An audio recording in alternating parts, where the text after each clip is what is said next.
Hey everyone, I'm your host Piers Kicks, and welcome back to Metaverse Musings, which is a research-focused podcast that's part of Delphi Digital. We explore the integral components behind what many believe will be the internet's successor, a virtual extension of the natural world where most of us will eventually live, work, and play. To some, it represents our next great milestone as a network species, and to others, it is something to fear. With our guests, we discuss the technology, philosophy, and culture behind this brave new world. If you're not yet subscribed to the Delphi Research Portal, then I fear for your soul. You're missing out on the most incisive analysis that the digital asset space has to offer. Seriously, check it out. Nothing said on this podcast is a solicitation to buy or sell any security or token or to make any financial decisions.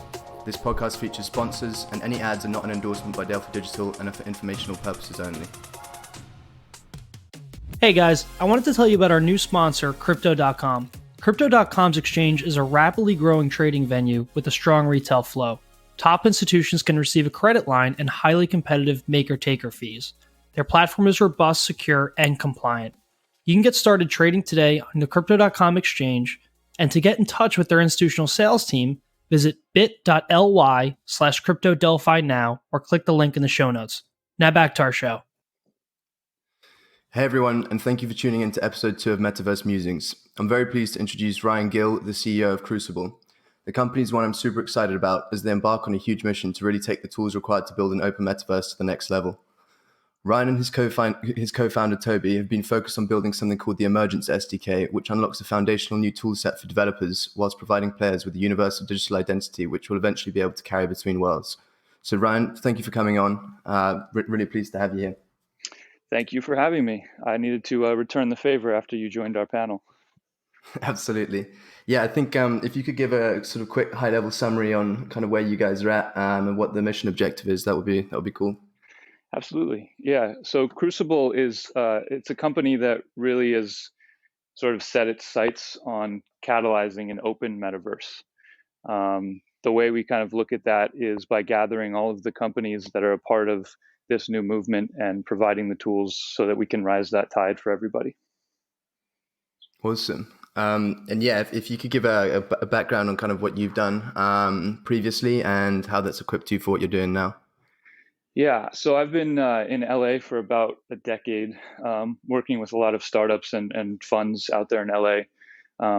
My specialty has always sort of been looking around the corner at the blue oceans that were sort of close to arriving, and so in the venture capital community in LA, I was one of the early people to jump over to the blockchain. Kind of made my name there. I helped set up a lot of the ecosystem in Los Angeles for the blockchain community, and worked a lot in Tokyo as well around enterprise blockchain. Was a part of a successful raise in the high 9 figures there in Tokyo, and then spent about a year with a man named Peter Diamandis, kind of overseeing blockchain strategy for him. So we built out a portfolio of, all of the sort of best tokens and best projects of that period of time. Also sort of oversaw his ecosystem, which included XPRIZE, Singularity University, a number of different companies, and sort of educated them on how this Web3 technology was sort of forming and really what the potential meant for that group of people in that ecosystem that call themselves futurists. So my time there is really how I formed out a thesis, which I've always considered white mirror, a sort of optimistic view of the technology and what it means for people, how it can actually bring more abundance for more people. Peter Diamandis is sort of a thought leader around this like data-driven optimism, and so it was hugely influential in myself and also this company that we're building now.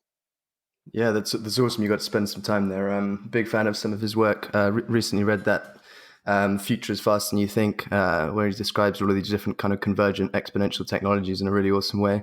And he was right. Look at 2020. I think we we leapfrogged a lot of things that we thought were going to take many, many more years.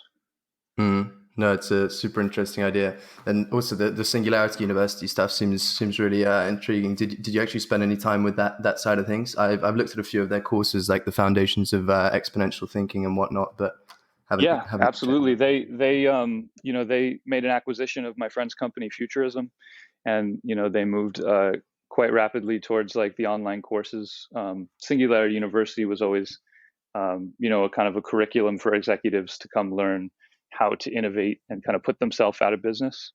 I think the term was Uber yourself before you get Kodaked. And so they taught Hmm. that to executives. They took them through that paradigm shift. And now what you'll see is through a couple big acquisitions from Peter directly, they're going to move into online communities and events and online courses. So it'll be exciting to see what they do. Wow, that's really cool. So from kind of your work there, how did you gravitate towards then, I guess, first formulating this idea of Crucible, and also if you give a bit of a backdrop on Toby and where he fits into the equation? Absolutely. Yeah. So you'll kind of notice in my background is a culmination of a lot of different things. And for me, it was really charting out my personal thesis and of what I wanted to do. My favorite quote in the world is by Buckminster Fuller. You'll actually see it on our website when it goes live at the end of the month. But we're called to be architects of the future, not its victims.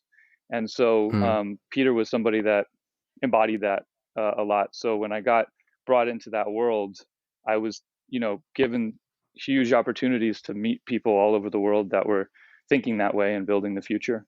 And through that culmination of experiences and understanding of technology and business potential, I really started to realize that the blockchain could underpin this concept of the metaverse and make it a practical reality. And because I was in LA, I started a company with some folks in LA who, were not the right partners, but the traction was kind of built, and more of that idea kind of evolved over time. And through that experience, I met Toby, and it was a poor startup experience, with some people that weren't totally serious about what they were doing, and so Toby and I decided to leave that and wanted to continue to work together, and so pretty much immediately we we created this new company and really got to the core of why we cared about what we were doing. So the name of the company is Crucible because we chose to allow that experience to sort of forge us and not be victims of it. And over the next sort of year, we really built this company from nothing. And he's in Australia now, but he's originally from the UK, and he's a guy who's done this for 22 years. When he was a really young kid, he wanted to climb into the computer, and so that's Hmm. always informed sort of everything that he's done. When you're a kid and you can climb into the computer, you imagine it in 3 dimensions, you know, and even though it's not real yet, you start to paint these pictures and write these white papers, and culmination of really his life's work is why we partnered. So we started the company with like a 200-page technical white paper, and it's been sort of this journey on how to refine that grand vision into a real company we can go to market with. Mm. And so you recently got a bit closer aligned with Outlier as well. You guys were, I think, spent some time doing one of their accelerator programs. Could you kind of shed some light on that? I guess what they bring to the table for you guys, and also where you fit into their kind of broader strategy. Yeah. So Outliers, a group that we're really fortunate to have discovered and also sort of grown a relationship with. The reason that I came across them is they do some of the best sort of thinking and writing on Web3. They're here in London, and they were a part of the seed funding of this movement of self-sovereign identity. And so while I was building this company, last year I did 15 different countries to try to be in all the rooms that these things were coming into play, and became very intimate with the group around self-sovereign identity as a standard, and realized that there were people like the Sovereign Foundation and a company called Evernym, and really kind of leading that movement. And the investors behind those companies was Outlier Ventures, and they had moved into sort of an accelerator model, 3-month accelerator similar to Y Combinator, but really focused on Web3, called Mm. Basecamp. And so, we applied to that as little more than an idea. And, we were denied on the first one, but I was so sure that Outlier were sort of our people that, I sort of doubled down on it and flew to Berlin to spend some time with them and for a hackathon that they were doing. And then that's when we got to really bond, and they invited me to reapply. And at that point, we had really refined it into the beginning of what our product was. What was basically a MetaMask, but for self-sovereign identity, focused on the world of gaming. And I think that really kind of struck a chord with them. So they invited us to come. We both, Toby and I, flew to London, and we moved here actually 2 weeks before the lockdown, and spent 3 months here remotely going through that accelerator program. Moving forward, the thing that really makes them important, and why we're so passionate, is because as a fund or as an investment community, they've really defined their thesis for their portfolio as a software stack.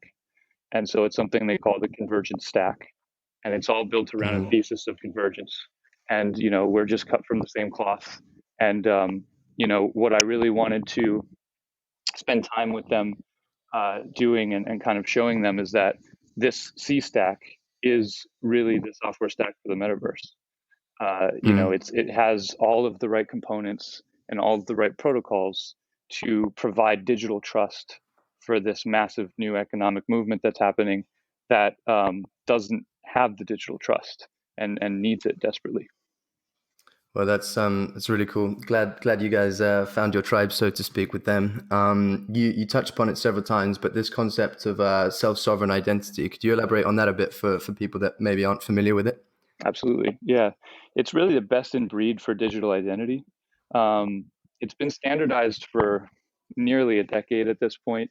You have really big enterprise companies like Microsoft and IBM and Oracle who have contributed.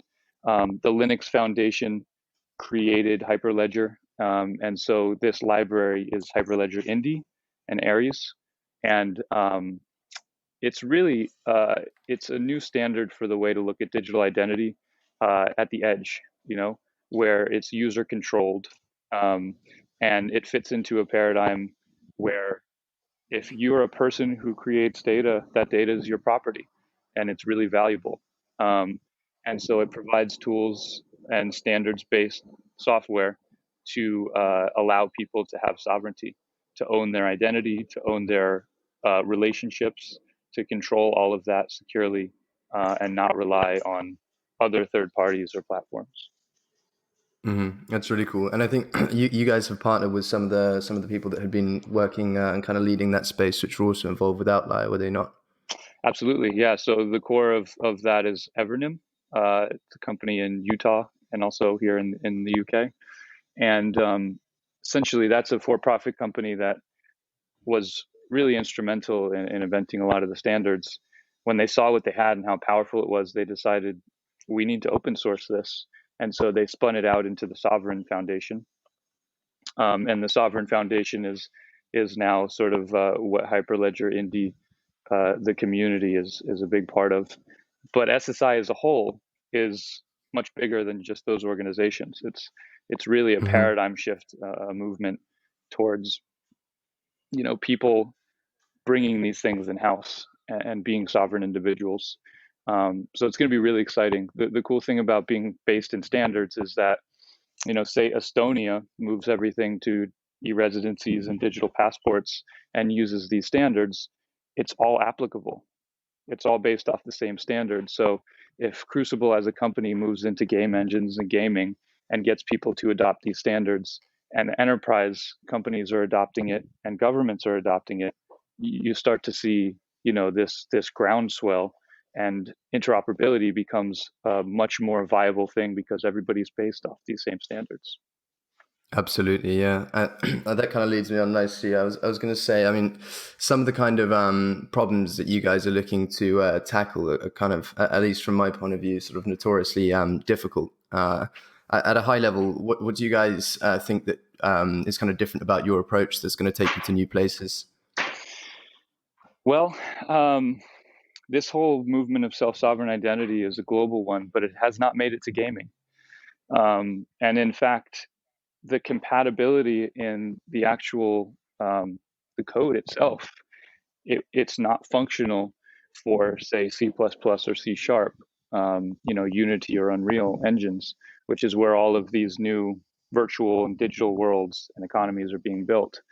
So Crucible is really as far as I know, and like I said, I've traveled the world at this point, and talked to everybody who's leading this. We've been the first one that really is going to take that first step and make it compatible for game engine technology, so that the developers building these things can incorporate these primitives, which is a really big ideal. When you talk about, the open metaverse as a virtual economy, or as we think of it, it's a renaissance, right? If you look back historically, after the plague comes the Renaissance, and we're in the midst of a plague, and the Renaissance that comes next is the open metaverse, and it's one with all of this converging technology at the same time. So when you talk about that being a real economic engine and a movement that happens, you need networked microeconomics, you need supply and demand to hold up, you need security, you need compliance. And so all of these elements that we have, that we're productizing, are necessary in order for this to be a renaissance. And it needs to be user controlled, and it needs to be user generated.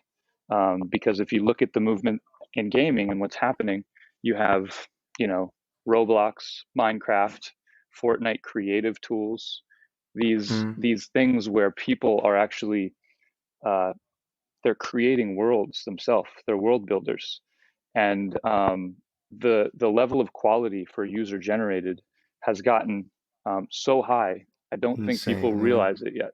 I think most people hear user generated content and they think low quality, right? They think most of it is just shit, and it's not worth spending any time on as a consumer. But these tools that we're seeing with photorealistic engines and ray tracing, I mean, it's mind blowing.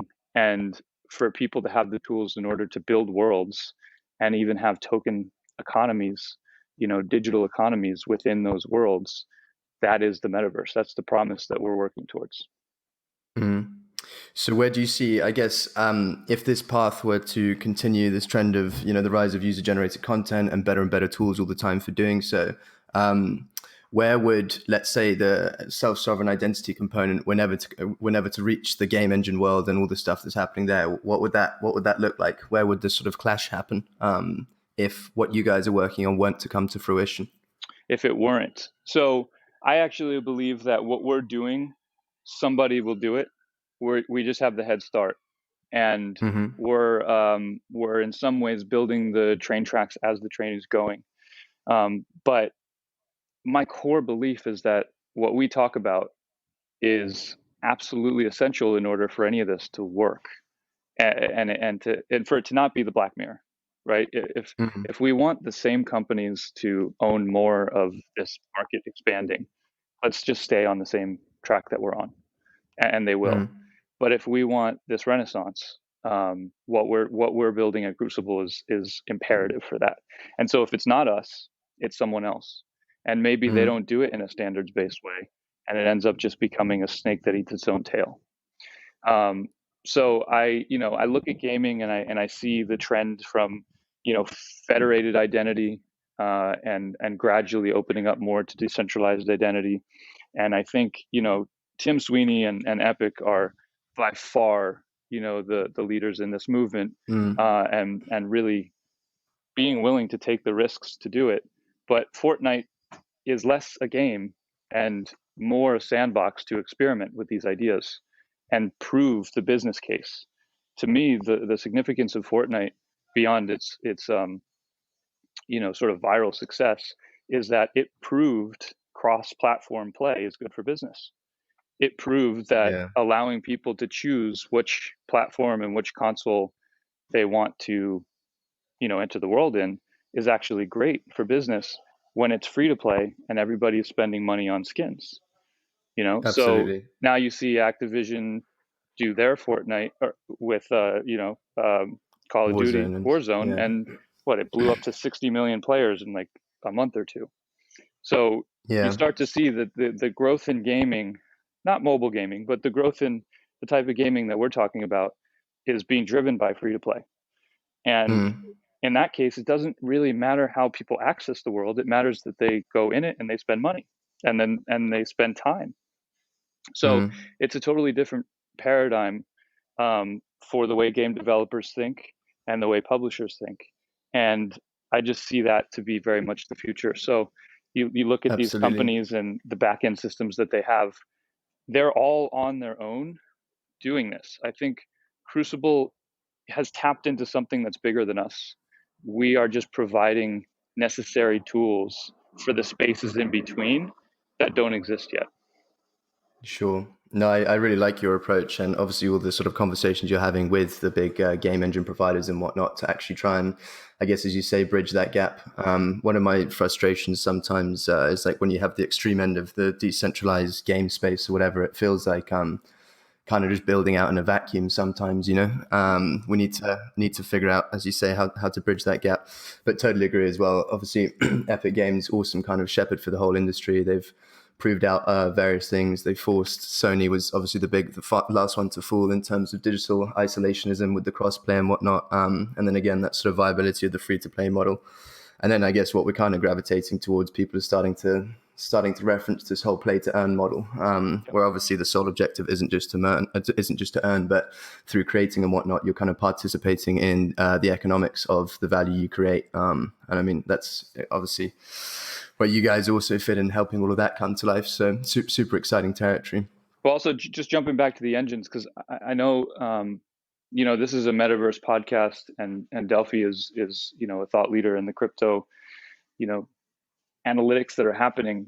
But I find that a lot of people that are interested in the metaverse are really gravitating towards NFTs, mainly. Mm. And our interpretation of this is the game engines first. And just as a sort of point to think about is Unity and Unreal basically own the market for the most part. Unity has market share for developers vastly. And Mm-hmm. also with mixed reality is just a winner in that currently. However, based off of Epic's newest round, they now Mm-hmm. are almost 3 times higher value than Unity, and that's just over the last several months. So if Yeah. you look at the path, Tim Sweeney speaks somewhat openly about this if you look for it, but Matthew Ball has really been a Mm-hmm. great megaphone for the vision. Um, there's some really interesting things happening, and I think you look at the engine and what it's doing with the Hollywood production. There's now this movement towards real-time production where the complete supply chain of short and feature films is done in engine, and movies are completely shot in engine.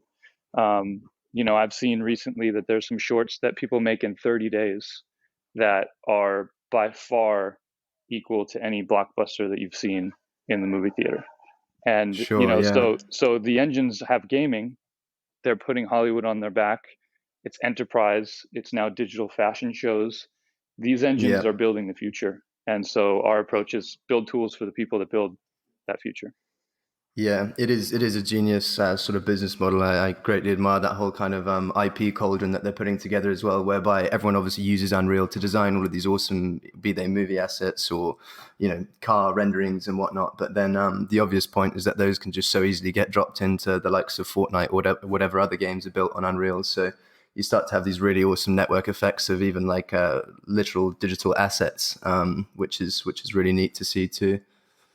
There was a question that you were meant to ask me on the panel I was on with you, but we never got around to it. But I thought it was interesting. It was, what is something unique or non-obvious about the metaverse that you think others would generally disagree with?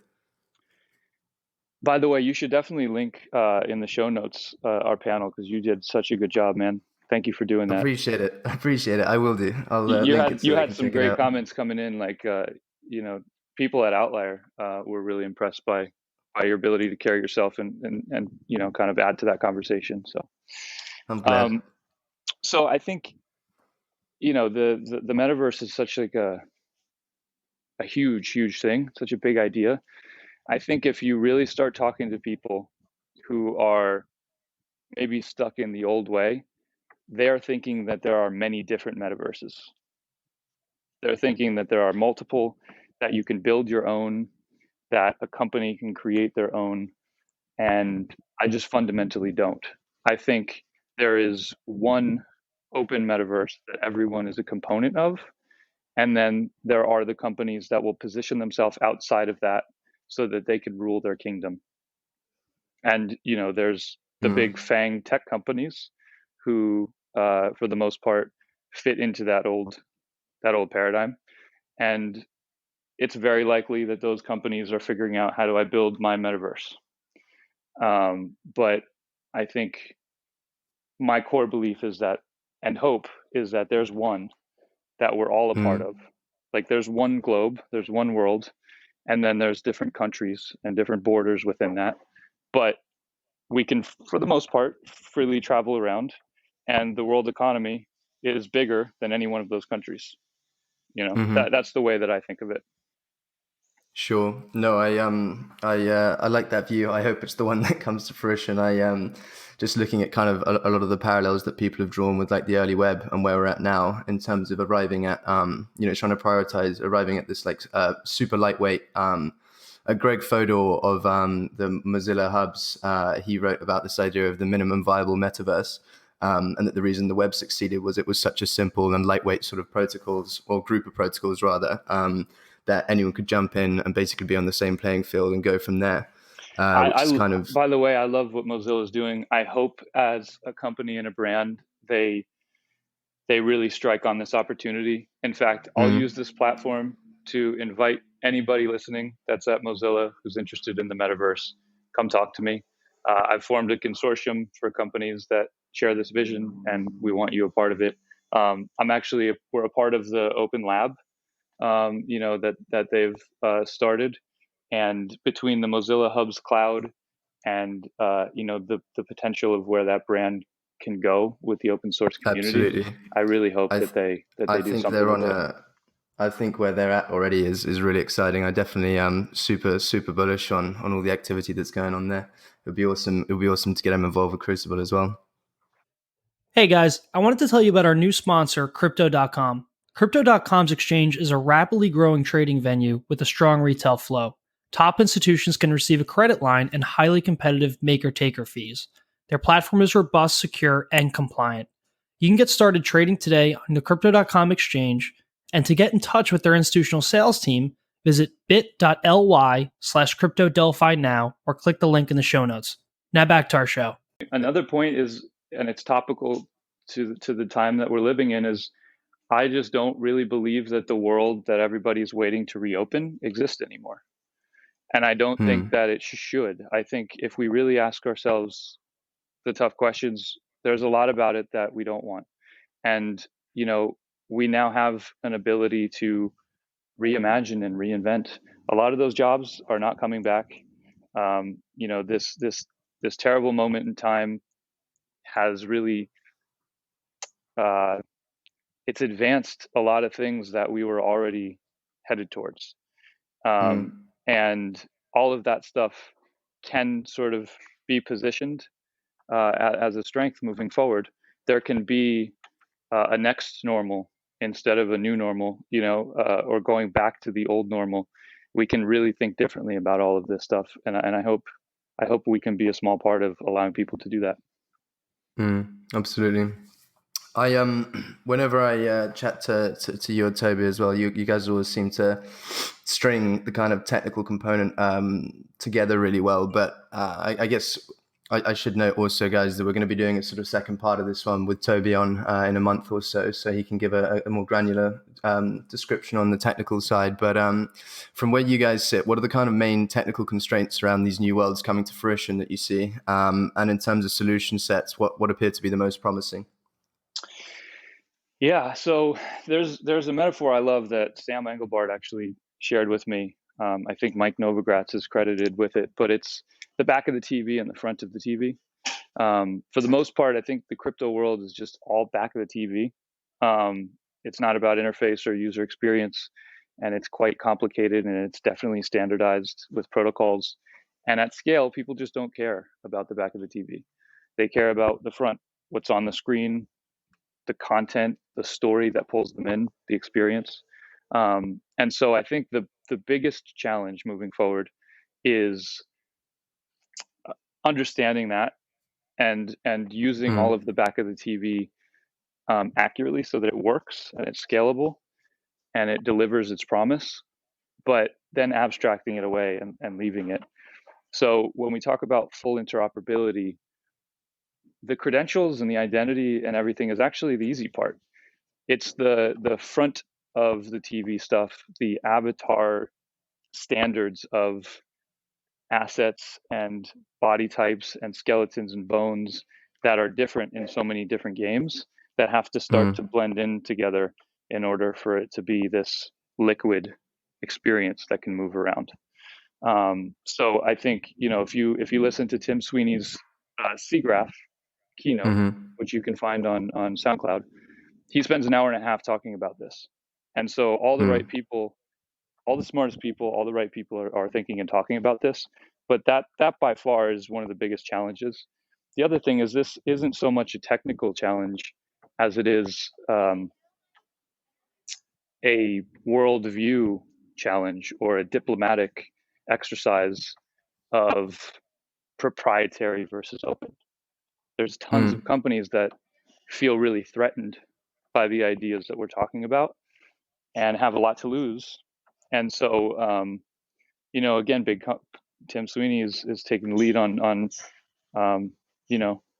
poking those issues and gradually opening it up more and more. And he wins some and he loses some. They didn't win the Android Google the Play Store battle, but had to give in. But they're winning more than they're losing, and they're also paying their way because Fortnite gives them the financial wherewithal to keep doing this. Absolutely.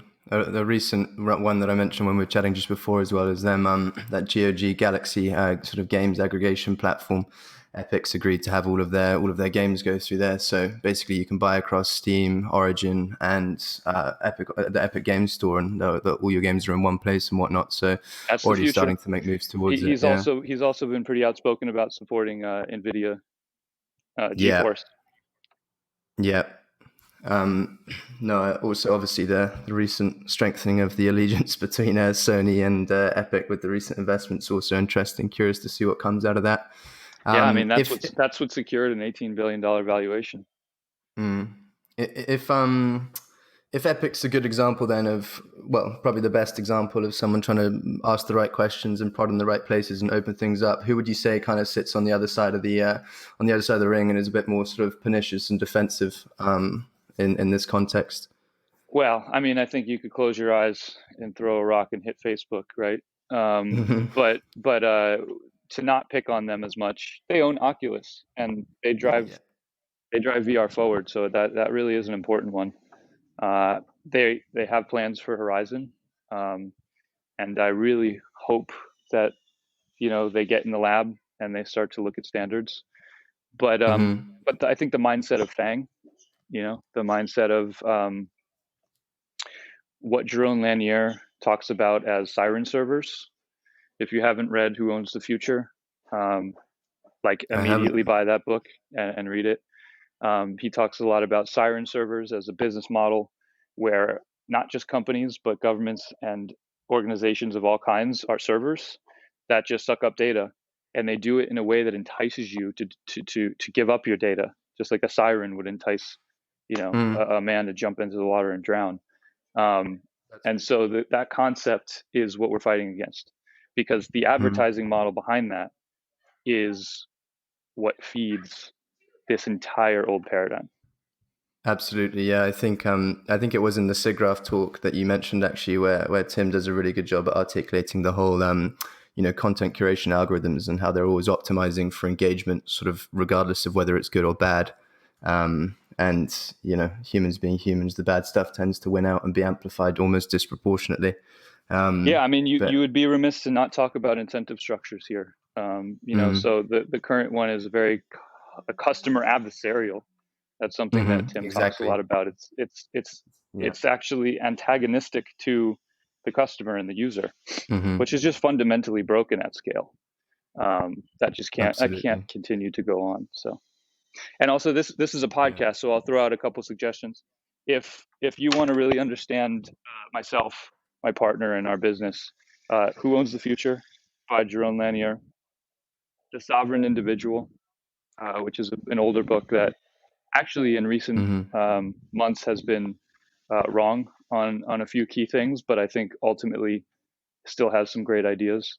And then Gamer Theory by Mackenzie Wark, who's sort of an academic philosophical mind about game design and game theory. And it's really this idea that we live in game spaces. We don't just play games. We live in game spaces all the time.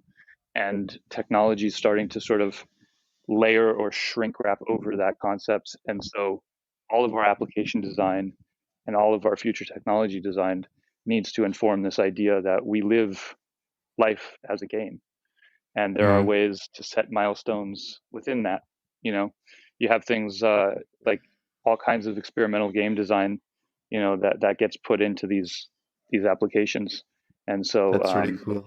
it's a really well done and well thought out thesis on that. I've not read it, but it jogs my memory of Hideo Kojima and some of his sort of core philosophy in terms of his approach to game design. Thinks that Yeah. we're fundamentally Homo ludens, species at play or whatever. It's all really cool.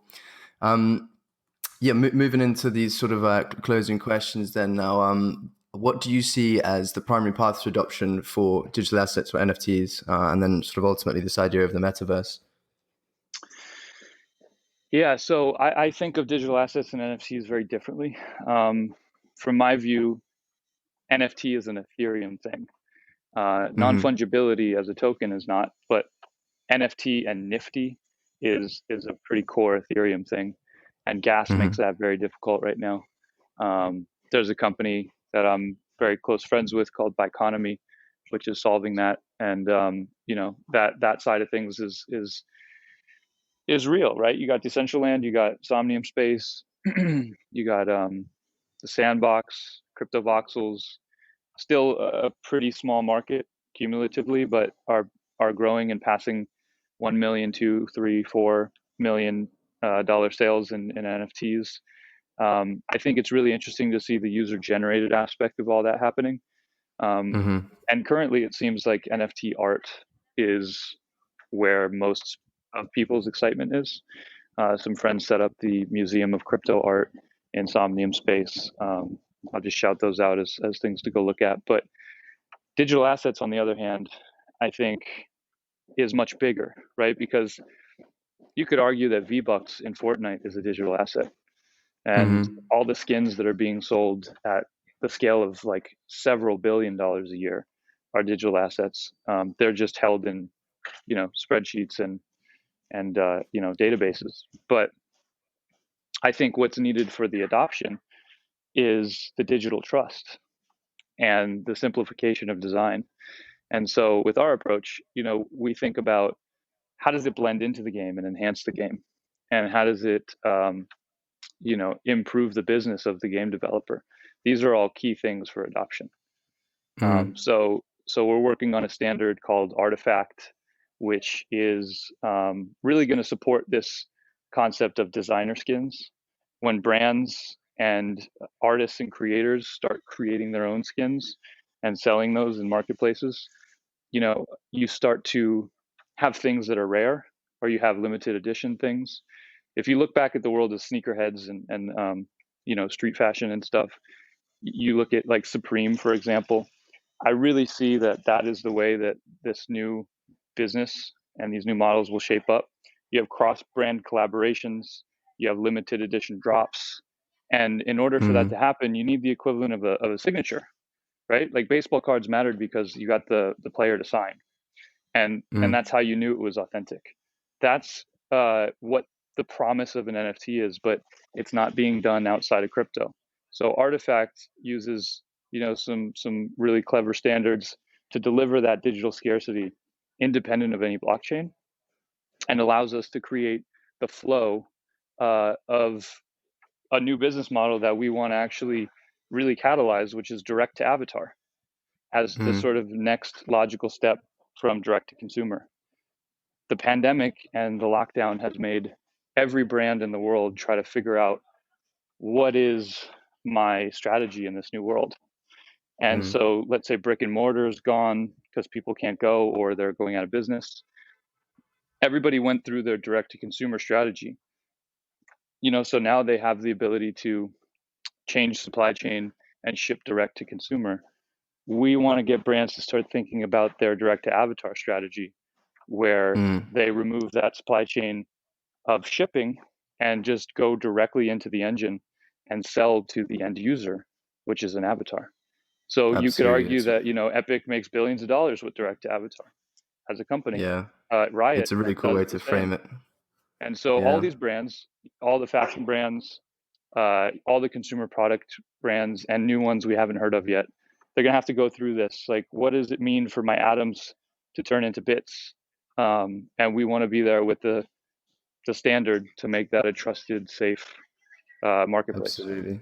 I'm really looking forward to Toby coming on as well, so he can elaborate a bit on the actual technical makeup of, as you say, doing that whole digital scarcity and uniqueness component, but without blockchain. Really, really excited to elaborate a bit more on that.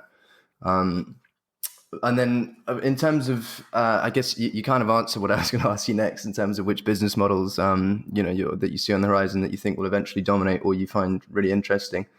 But I think you kind of touched upon a few there, unless there are any others you want to note. Yeah, I mean, in a lot of ways, we're inventing them for the first time and thinking through them. But I will say the way that I think about this is, how do we legitimize game modding?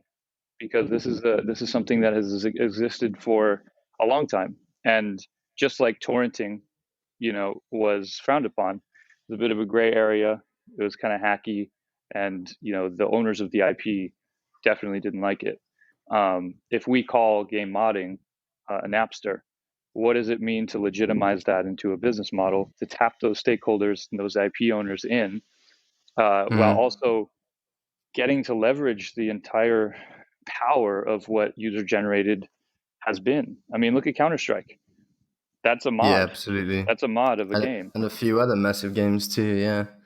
And you look at, like, Valve has embraced modding, and you could argue Fortnite has created marketplaces for what modders would do. So the business model, the direct to avatar concept, is really about legitimizing game modding into world building.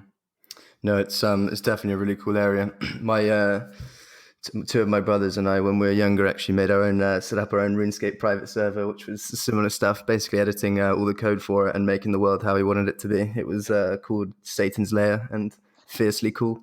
Good summer project. But yeah, then I guess as an extension of that, in terms of investable surface area, what do you find the most compelling, and why?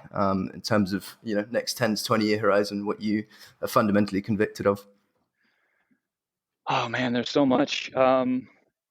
Look, you got 10 million people that are registered using game engines right now, that are building the skills to reinvent reality inside these engines. On screen, that's one thing. It's a passive experience. You're looking at a computer or a phone. The second that you step into VR, and good VR, like, go play Half-Life Alyx. The second that you step into that, you realize the implications of what that means. I think the most undervalued skill set right now would be an Unreal or a Unity developer.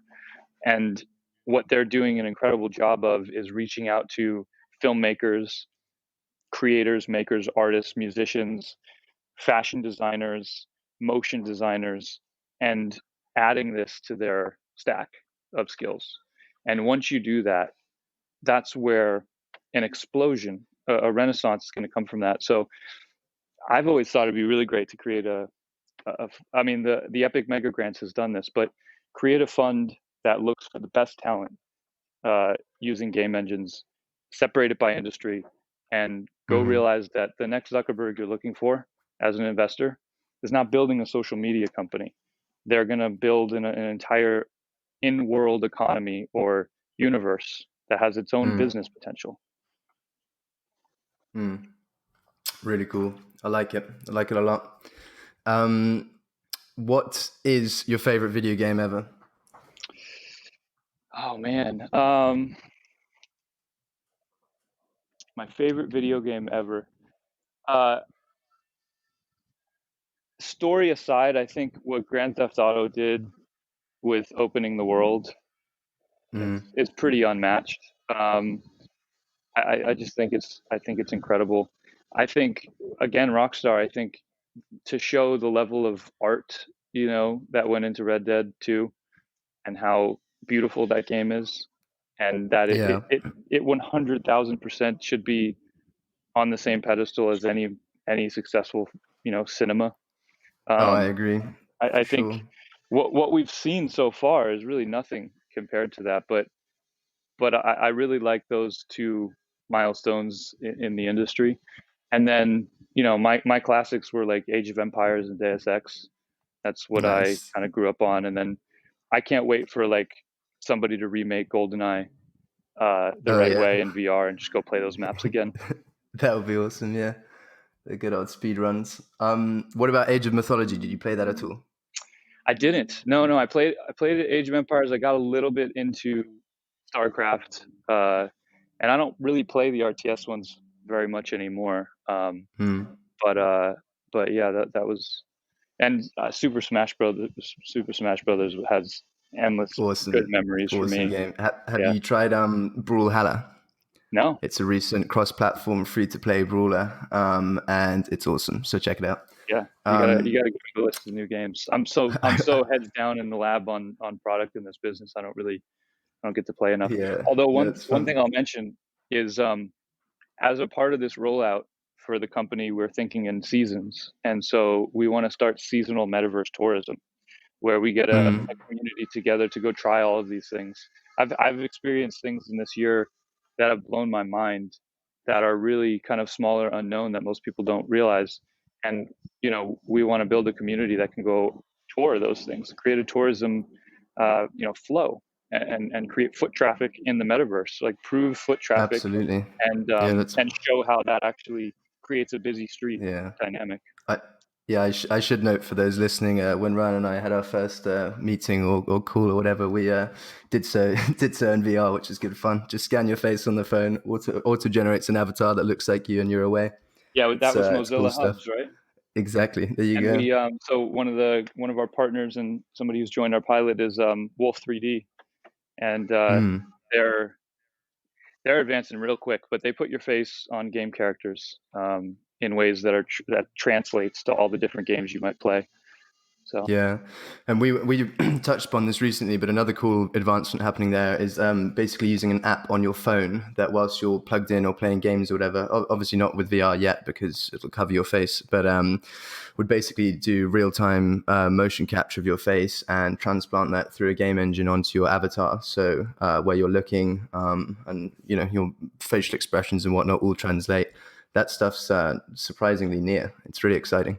yeah, I mean, keep tracking with us because I've formed this consortium. It's called Blueprints for the Open Metaverse, and it's really going to be my way of curating the right ecosystem, all the right different pieces of technology, all the right companies that share this vision that are really important components of it all. I just did something yesterday that kind of blew my mind called Pluto, who Mm, we're definitely going to work more with. They've basically created an avatar that you can project into any Steam game or application and also do it collaboratively. So it's all built on web RTS and sorry, not RTS, web real time WebXR. RT. Sorry, I can't remember. Um, and you Anyway. basically have a phone call direct to somebody else who's an avatar as well. So like you and I as avatars could go speak with each other, go drop into Rec Room, play paintball in Rec Room as avatars, and then go to Half-Life Alyx together as avatars, and collaborate on that game, That's and awesome.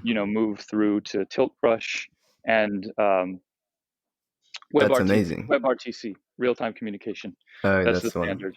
And so you can collaborate on any of these different games or worlds. You can stream your viewpoint so that we can see out of each other's eyes. So we can collaborate on something in Tilt Brush.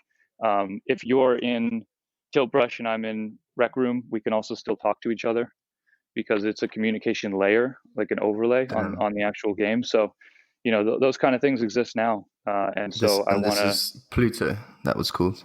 Yeah, Pluto VR. Wicked. I'll definitely be checking that out. Good opportunity to ask, what is the most profound or impactful digital experience you've ever had? I mean, you're someone that's very much head in the future, so I'm deeply intrigued here. Yeah, well, Pluto is pretty damn cool. Just to have it, like, presence is the best experience I've had in a virtual space. Like, true presence, realizing that if I'm at home and I'm looking out my yard and I see that chair back there, I can estimate the distance, and realizing that I can go into VR and have that same exact experience where Absolutely. you feel that far away. And like what Pluto does with RTC is spatial audio as well. So as the avatar comes closer and closer, the voice gets up in your ear. And so anything that gives me presence, I think that's the key that you're looking for. And a few of those things have been, let's see, I went to a music festival in Sansar a couple weeks ago. It was Fatboy Slim, Carl Cox headlining. It felt like a music festival with a bunch of avatars. It's pretty sick. That is pretty sick. I've done Pluto is on that list. I think what they're doing is really incredible. And then then there's the story side of things. There's an incredible VR short film trilogy called that has Tree in it, and you start out as a seed under the ground. You grow, and as you grow, you become bigger tree, and you could look at your limbs and their branches. And then as you continue to grow, the forest sets on fire, and you look down and there's flames at the base, and they move up, and you look out and the entire forest is sort of being set on fire for deforestation. And I think the level of empathy to not only just go into another person's shoes, but something like a tree. 100%. Kind of I think really powerful. It's a really good point. I think that new dimension of storytelling with the super high sort of empathetic bandwidth of those experiences. There was I want to say he's called Ken Liu, who wrote a short story, a sci-fi story called Byzantine Empathy. Have you come across it? I haven't, no. Definitely check it out. He, I think he actually translated one of the first Body Problem trilogy books, or maybe two of them, the first and third. But he wrote this short story. It's based around crypto and VR, and exactly that, like the empathy that is conveyed through it. And uses this kind of social good kind of platform by forcing people into this horrible experience out in I can't remember where, but anyway, really cool. Check it out. I love that, man. A big part of the consortium is going to be an Imagineering for all this stuff. Like I want to create a lab that has cross disciplines where we could just bring everybody in and start building and working on this together. That's going to be based in London, I hope, the greatest city in the world. Well, I'm going through my visa. Hopefully it finalizes, and if I can be here, then it will absolutely all be here. Awesome. Back to the other question. There's 4 games that I haven't played yet, fully all the way, that I'll add that I think are the best that everybody should check out, which is obviously Half-Life Alyx, Lone Echo, which is an Oculus title, Asgard's Wrath, and what was the other one? Stormland, which is a new one that just came out. I haven't tried the last two. I'll be firing it up this evening and checking those out then. And then also it goes with Half-Life Alyx because it's very similar, but Boneworks, which is a company out of LA called Stress Level Zero. They basically, they achieve so much in terms of physics, like virtual digital physics.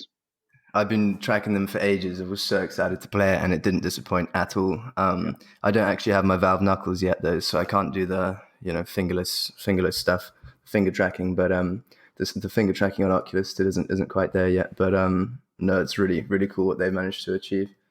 You were Also talking think, as well, though. this one's overstated, but the Travis Scott moment was a big one.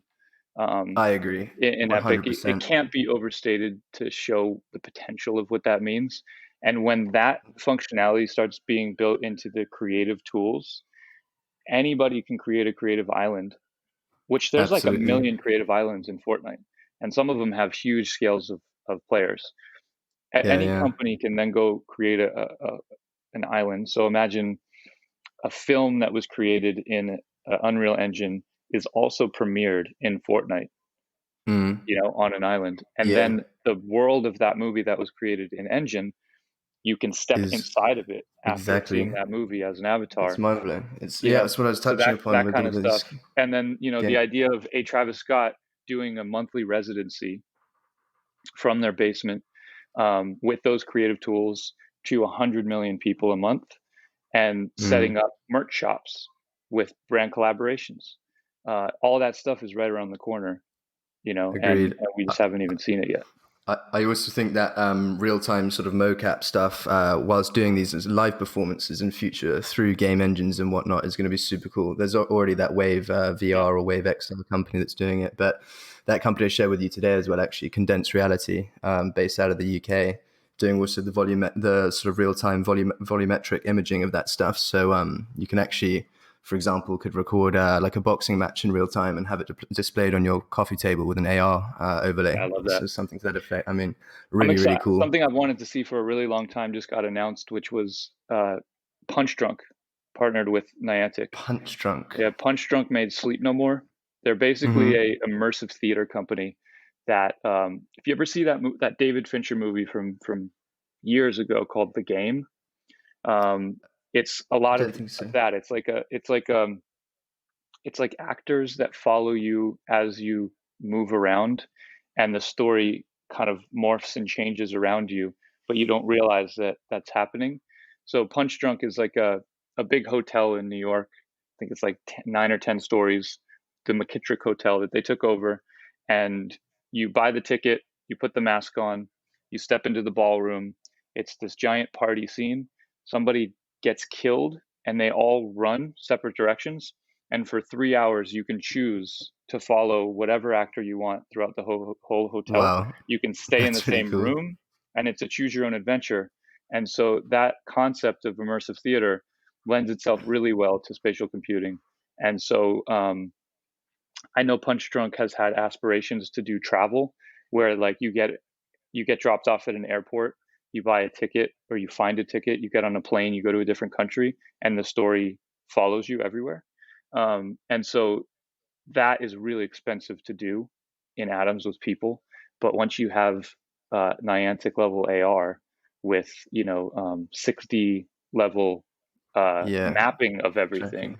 right? Like Mm, then you start to see some really, really incredible experiences. And so they announced this absolutely. partnership, and I can't wait to see what happens. Damn, I'm excited. Yeah, my a friend's dad actually invested in a sort of VR immersive theater related thing recently, and they have sort of actors who are trained in touching sort of the corresponding body part on your actual body with whatever's happening in the scene to try and provide sort of total immersion and whatnot. Sounds really cool. Yet to check it out.